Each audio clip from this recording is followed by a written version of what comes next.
Hello friends, Indian railway की तरफ से जो नई भर्ती निकली है आरआरबी ग्रुप डी वैकेंसी 2026।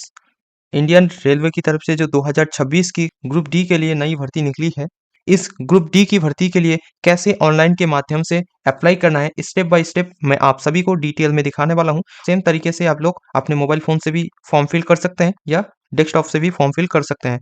कैसे अप्लाई करना है, कैसे फ़ोटो सिग्नेचर अपलोड करना है, कैसे फ़ी पेमेंट करना है, सब कुछ डिटेल में आप सभी को बताने वाला हूँ। इंडियन रेलवे के ग्रुप डी वैकेंसी के लिए अप्लाई करना चाहते हैं तो इस वीडियो को कंप्लीट देखिए। सबसे पहले अप्लाई करने के लिए आरआरबी की ऑफिशियल वेबसाइट पे आना है और ये है आरआरबी की ऑफिशियल वेबसाइट और इसका लिंक मेरे वीडियो के डिस्क्रिप्शन में है। आप लोग क्लिक करके डायरेक्ट इसी वेबसाइट पे आ जाएंगे। आने के बाद यहाँ पर सबसे पहले आप लोगों को जितने भी कैंडिडेट मोबाइल फ़ोन से करेंगे तो आप लोगों को यहाँ पर साइट में एक थ्री डॉट दिखेगा। यहाँ पर थ्री डॉट है, इस थ्री डॉट पर आपको क्लिक करना है। क्लिक करने के बाद यहाँ पर डेस्कटॉप साइट को ऑन कर देना है, यहाँ पर टिक कर देना। अगर आपका टिक नहीं रहेगा तो मेरा पहले से ही टिक है, तो यहाँ पर इसको आपको टिक कर देना है। मोबाइल का जो पेज होगा वो डेस्कटॉप में कन्वर्ट हो जाएगा। ठीक है, डेस्कटॉप साइट में कन्वर्ट हो जाएगा तो आगे का प्रोसेस सेम होगा। ठीक है, सबसे पहले आप लोगों को जितने भी कैंडिडेट का आरआरबी की ऑफिशियल वेबसाइट में अकाउंट नहीं है, जितने भी कैंडिडेट का अकाउंट नहीं है, आप लोगों को क्रिएट एन अकाउंट इस पर क्लिक करना है और जितने भी कैंडिडेट का इस पोर्टल में ऑलरेडी अकाउंट है, आप लोग सिंपली लॉगिन पर क्लिक करना है। जितने भी कैंडिडेट का अकाउंट नहीं है, आप लोगों को क्रिएट एन अकाउंट इस पर क्लिक करना है। जैसे ही क्लिक करेंगे कुछ इस तरह का इंटरफेस होगा और यहाँ पर एक एक पॉपअप अलर्ट शो होगा। ठीक है, तो यहाँ पर लिखा है कि आपके पास अगर ऑलरेडी अकाउंट है तो आप लोग दोबारा अकाउंट नहीं क्रिएट कर सकते। एक ही बार अकाउंट क्रिएट करना है। किसी भी तरह के आरआरबी की भर्ती के लिए अप्लाई की है तो आप लोगों के पास ऑलरेडी अकाउंट रहेगा तो उसी अकाउंट से आप लोगों को लॉगिन करना है, दोबारा अकाउंट नहीं क्रिएट करना है। एन अकाउंट पर क्लिक करने के बाद यहाँ पर ओके पर क्लिक करना है। इसके बाद जैसे ही ओके पर क्लिक करेंगे कुछ इस तरह का इंटरफेस होगा। सबसे पहले यहाँ पर नेशनलिटी चूज करना है, यहाँ पर इंडिया को चूज कर लेना है। इसके बाद नीचे स्क्रॉल करना है। इसके बाद पर्सनल इन्फॉर्मेशन डालना है। यहाँ पर सबसे पहले फुल नेम यहाँ पर एंटर करना है आप लोगों को और फुल नेम को कैपिटल लेटर में डालना है। उसके बाद रीटाइप फुल नेम यहाँ पर एंटर करना है। दोबारा यहाँ पर नेम को यहाँ पर एंटर करना है। उसके बाद आपके नेम को यहाँ पर चेंज करना चाहते हैं तो यस करना है, अदरवाइज नो पर टिक करना है। इसके बाद यहाँ पर next date of birth, next है डेट ऑफ बर्थ डालना है आप लोगों को। इस कैलेंडर पर क्लिक करेंगे तो कैलेंडर आइकन पर क्लिक करेंगे तो एक कैलेंडर ओपन हो, उसमें आप लोगों को डेट ऑफ बर्थ चूज करना है। इसके बाद यहाँ पर डेट ऑफ बर्थ को दोबारा यहाँ पर टाइप कर देना है। इसके बाद यहाँ पर सिलेक्ट जेंडर, मेल या फीमेल है, यहाँ पर चूज करना है। जेंडर को यहाँ पर चूज कर लेना है और री सिलेक्ट जेंडर दोबारा चूज कर लेना है। इसके बाद फादर नेम को यहाँ पर एंटर करना है। दोबारा यहाँ पर फादर नेम को एंटर कर देना है। इसके बाद मदर नेम को एंटर करना है और यहाँ पर दोबारा मदर नेम को एंटर कर देना है। करने के बाद यहाँ पर कॉन्टैक्ट डिटेल्स डालना है। सबसे पहले ईमेल आईडी यहाँ पर डाल देना है। ईमेल आईडी डालना है और नेक्स्ट मोबाइल नंबर को यहाँ पर डाल देना है। ईमेल आईडी को दोनों को डालने के बाद यहाँ पर जनरेट ईमेल ओटीपी इस पर क्लिक करना है। जैसे ही इस पर क्लिक करेंगे ईमेल पर ओटीपी चला जाएगा। जो भी यहाँ पर ईमेल डालेंगे उस ईमेल पर ओटीपी चला जाएगा। उस ओटीपी को यहाँ पर डाल देना है, इस बॉक्स में यहाँ पर डाल देना है। डालने के बाद यहाँ पर वेरीफाई का ऑप्शन आएगा, उस वेरीफाई पर क्लिक कर देना है तो आप लोगों का ईमेल वेरीफाई हो जाएगा। नेक्स्ट सेम प्रोसेस में मोबाइल नंबर को भी वेरीफाई करना है। तो जनरेट मोबाइल ओटीपी इस पर क्लिक करेंगे। जो भी मोबाइल नंबर देंगे उस मोबाइल नंबर पर ओटीपी चला जाएगा।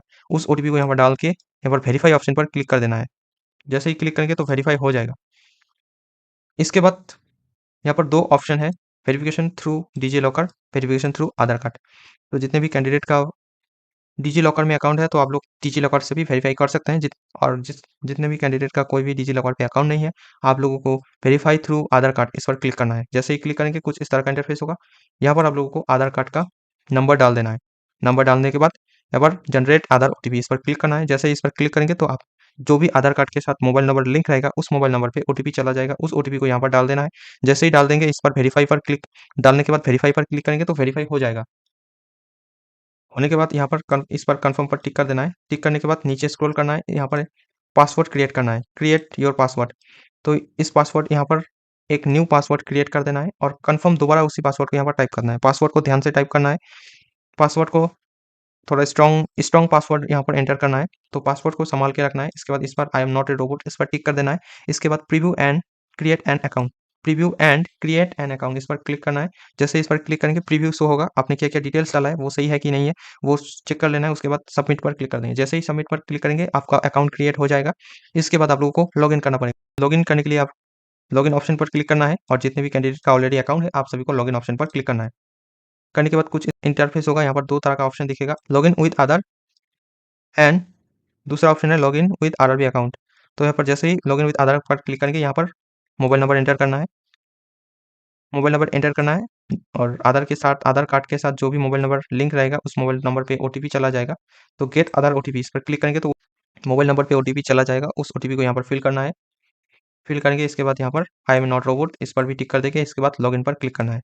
अगर आप लोग आधार से लॉगिन नहीं करना चाहते हैं, यहाँ पर नीचे एक और ऑप्शन है लॉगिन विद आरआरबी अकाउंट, इस पर क्लिक करना है। जैसे इस पर क्लिक करेंगे, यहाँ पर ईमेल आईडी या मोबाइल नंबर डाल देना है। इसके बाद यहाँ पर पासवर्ड को डाल देना है और यहाँ पर चेक कर देना है, टिक कर देना है। इसके बाद लॉगिन पर क्लिक करना है।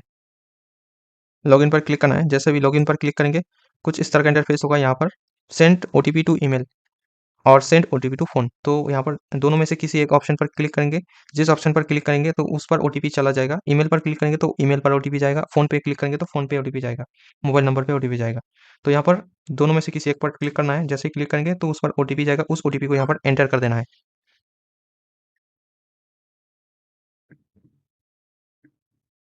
एंटर करने के बाद लॉगिन पर क्लिक करना है। जैसे ही लॉगिन करेंगे, कुछ इस तरह का इंटरफेस होगा। इसके बाद यहाँ पर ऑनलाइन एप्लीकेशन यहाँ पर क्लिक करना है। क्लिक करने के बाद कुछ इस तरह का इंटरफेस होगा। यहाँ पर आप लोगों को ये चेक कर लेना है various post in level 1 of 7 CPC पे मैट्रिक्स। यहाँ पर ये चेक कर लेना है, ठीक है। अगर कुछ और लिखा है तो उसको अप्लाई नहीं करना है। नेक्स्ट, इसके बाद यहाँ पर select the RRB which you wish to apply.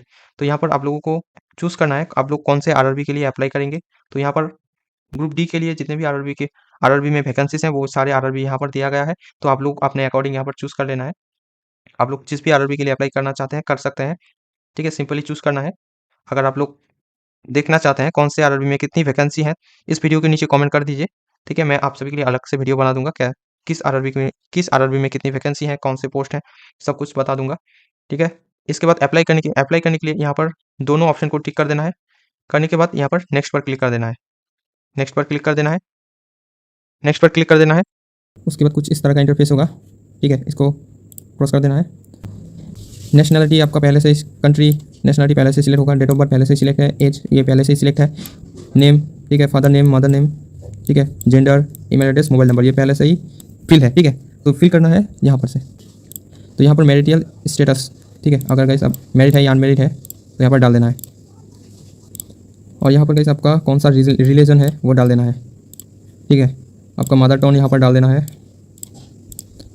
और चूज ऑफ लैंग्वेज और एग्जामिनेशन, तो ये इंपॉर्टेंट चीज़ है गाइस, इसको आप ध्यान से फिल कीजिए कि आप कौन से लैंग्वेज से एग्जाम देना चाहते हैं, ठीक है। यहाँ पर बहुत सारी लैंग्वेजेस हैं जैसे बंगाली, इंग्लिश, ठीक है। आपको किसी भी एक लैंग्वेज पर क्लिक करना है, ठीक है।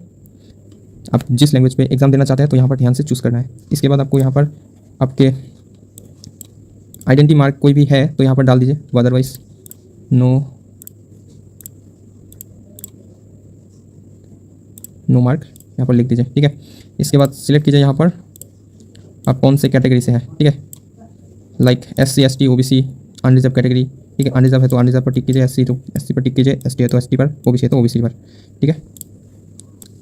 अनरिजर्व पर क्लिक करेंगे तो कुछ भी फिल करने की ज़रूरत नहीं है, ठीक है। तो यहाँ पर पोस्टल एड्रेस डिटेल्स, ठीक है, इसको डालना पड़ेगा। तो सबसे पहले प्रेजेंट एड्रेस, ठीक है। यहाँ पर स्टेट डाल देना है, यहाँ पर डिस्ट्रिक्ट डाल देना है और यहाँ पर आपका एड्रेस डाल देना है, ठीक है। आपका गांव का या शहर का नाम डाल देना है। यहाँ पर सिटी, विलेज, टाउन उसका नाम डाल देना है। किसी एक का डाल सकते हैं, विलेज या सिटी का भी डाल सकते हैं। इसके बाद यहाँ पर पिन कोड डाल देना है, ठीक है। और अगर परमानेंट एड्रेस अगर सेम है तो सेम टू सेम डाल देना है। स्टेट डाल देना है, डिस्ट्रिक्ट डाल देना है, यहाँ पर एड्रेस डाल देना है, यहाँ पर विलेज या सिटी का नाम डाल देना है, यहाँ पर पिन कोड डाल देना है, ठीक है। इसके बाद आपको यहाँ पर तो एड्रेस को फिल करने के बाद यहाँ पर सेव कर देना है। सेव पर क्लिक करके नेक्स्ट पर क्लिक कर देना है। तो नेक्स्ट पर क्लिक करते ही आपको कुछ इस टाइप का इंटरफेस होगा, ठीक है। तो यहाँ पर कैटेगरी डिटेल्स डालना है, ठीक है। तो यहाँ पर सबसे पहले है एक सर्विसमैन डिटेल्स, ठीक है। तो अगर आप एक सर्विसमैन है तो येस पर टिक कीजिए, येस पर टिक कीजिए। अगर एक सर्विसमैन नहीं है तो नो पर क्लिक कीजिए, ठीक है। इसके बाद आपको यहाँ पर PWBD डिटेल्स, ठीक है। तो यहाँ पर सिलेक्ट पर क्लिक करके आप अगर PWBD है तो येस पर टिक कीजिए, अदरवाइज नो पर क्लिक कीजिए, ठीक है। यह है गाइस, अगर आप लिखने में डिसेबिलिटी है तो येस कीजिए, अदरवाइज नो कीजिए, ठीक है। और यहाँ पर नेक्स्ट जो है are you an EBC certificate holder, आपके पास आपके पास अगर इकोनॉमिकल बैकवर्ड क्लास सर्टिफिकेट है तो आप यस कीजिए, अदरवाइज नो कीजिए। ठीक है, तो नेक्स्ट है details of service railway application. ठीक है, are you an employ of Indian railway? अगर आप इंडियन रेलवे के एम्प्लॉय हैं तो यस कीजिए, अदरवाइज नो कीजिए, नो पर क्लिक कीजिए। इसके बाद आप name of the current department organisation, तो यहाँ पर नॉट एप्लीकेबल। आप अगर रेलवे पे जॉब करते हैं तो यहाँ पर आपको किस डिपार्टमेंट चूज़ करना पड़ेगा, ऑर्गेनाइजेशन। ठीक है, स्टेट गवर्नमेंट, सेंट्रल गवर्नमेंट। ठीक है, तो फ्रेश कैंडिडेट तो नॉट एप्लीकेबल। और एक इंपॉर्टेंट चीज़ गाइस, बैंक डिटेल्स, यहाँ पर आपको बैंक डिटेल्स देना पड़ेगा। तो यहाँ पर सबसे पहले आपका अकाउंट होल्डर का नाम डाल देना है यहाँ पर। ठीक है, यहाँ पर अकाउंट नंबर डाल देना है आपका, यहाँ पर कन्फर्म अकाउंट नंबर डाल देना है, और यहाँ पर IFSC कोड डाल देना है। ठीक है, यहाँ पर आपका बैंक का नाम ऑटोमेटिकली आ जाएगा और बैंक का एड्रेस यहाँ पर ऑटोमेटिकली आ जाएगा। तो ये सब डाल देना है सबसे पहले। यहाँ पर बैंक डिटेल्स क्यों डालना है गाइस, क्योंकि आप जो पेमेंट करेंगे वो CBT एग्जाम अगर आप बैठेंगे तो आपका पूरा पैसा आपके बैंक अकाउंट में दे दिया जाएगा। अब अगर CBT एग्जाम में फर्स्ट CBT एग्जाम में नहीं बैठेंगे तो आपको पैसा नहीं दिया जाएगा। ठीक है, तो इसलिए ये अकाउंट नंबर और डालना पड़ेगा। तो चलिए डाल देते हैं। यहाँ पर बैंक का डिटेल्स फिल करने के बाद सेव पर क्लिक करना है। सेव पर क्लिक करते ही नेक्स्ट पर क्लिक करना है।